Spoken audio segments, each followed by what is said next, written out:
Hi guys, welcome to this video on form filling for PGDBA, Postgraduate Diploma in Business Analytics. This course is offered jointly by IIM Calcutta, IIT Kharagpur and Indian Statistical Institute. Now, before we get into the filling of form, I'll just quickly take you through the other details that you need to know, like the important dates.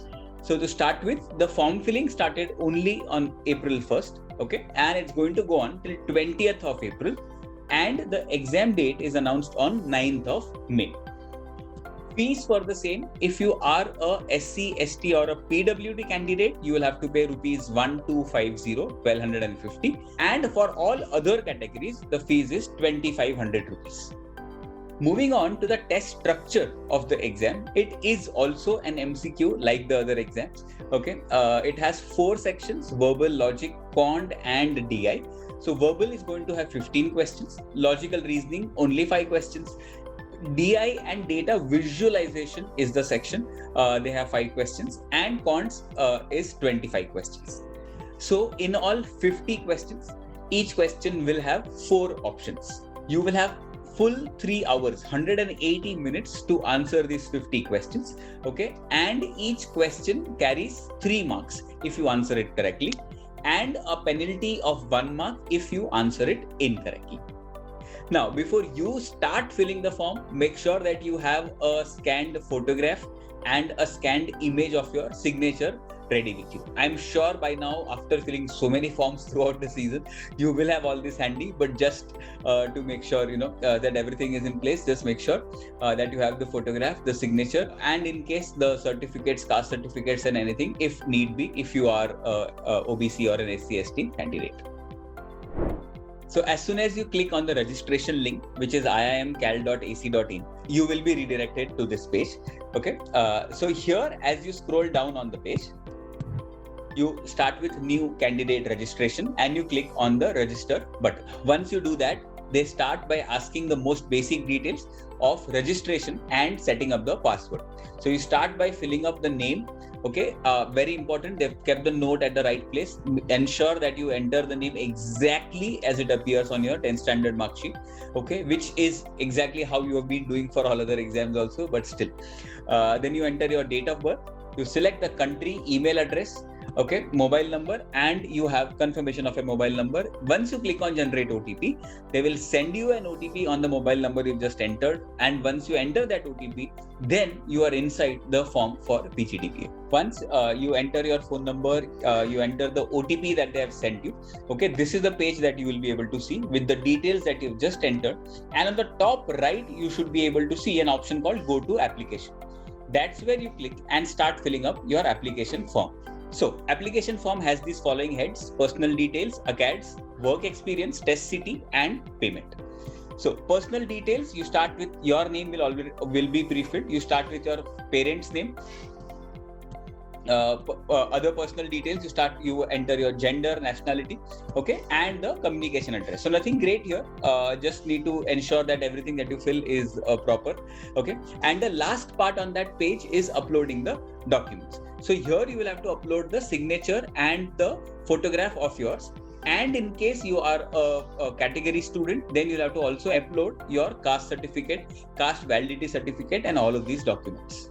Once you do that, you go on to the academics. Okay, you start with your 10th standard marks. So you first select your 10th standard board.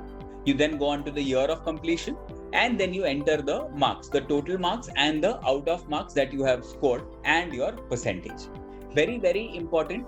Same process has to be followed for 12th, but in 10th and 12th both, irrespective of what your board considers for calculating the percentages, this particular form, you will have to fill the entire total of all the subjects that appear on your mark sheet, okay, and the total of your marks obtained. So the grand total will also be including all the subjects on your mark sheet, and obviously the marks obtained will also be including all those subjects. Now, there is a separate section for engineering diploma. So in case you chose to do your diploma after your 10th or 12th standard before you finished your engineering degree, you will say yes, and you will start entering the details here. So once you say yes, it starts asking the questions for the discipline, the year of course commencement, completion, and the grades. You finally select your qualifying degree, which is a 10 plus 2 plus 4. okay, which is a 10th, then a 2 years, 11th and 12th, and then 4-year degree, or it's 10 plus 2 plus 5 in case you're doing an integrated course, okay, or it's a 10 plus 2 plus 3 plus 2, which means it's not only 10 and 12 and then graduation of 3 years, but you've also done a master's post that. Okay, so you select accordingly whatever the option fits for you. So let's say you click on 10 plus 2 plus 4, okay, B, which is a normal BE BTech, which happens generally for the majority of the courses in India. Okay, then obviously these are the questions that you need to answer: university name, the college name, degree name, discipline, and the month and year of commencement. Important are the marks to be entered. Qualifying degree marks in percentage or in cgpa is what you have to enter here. Okay, so if you say it is in percentage, then they ask you percentage, and if you say it is cgpa, then they ask you cgpa. Clear? Going on to the next column, which is WorkX. Remember the golden rule: anything to be considered as WorkX has to be after your graduation, has to be full-time, has to be paid. So if you have such WorkX, you can start entering. Also remember that you always start entering your recent WorkX first. Okay, so that has to be the order in which you will start entering. Please enter not more than 4 name of the companies that you work with. The last 4 companies you work with, only enter those many.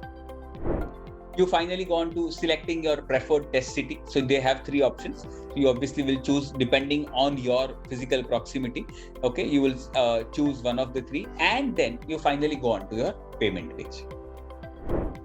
So now, depending on the first page, whether you answered to the yes or no to the question that you belong to PWD or SC/ST or not, okay, the fees will be decided here. So if you say you belong to a PWD category, you have to pay 1250 as we discussed earlier, and if you don't, then you'll have to pay 2,500 rupees as your form filling fee.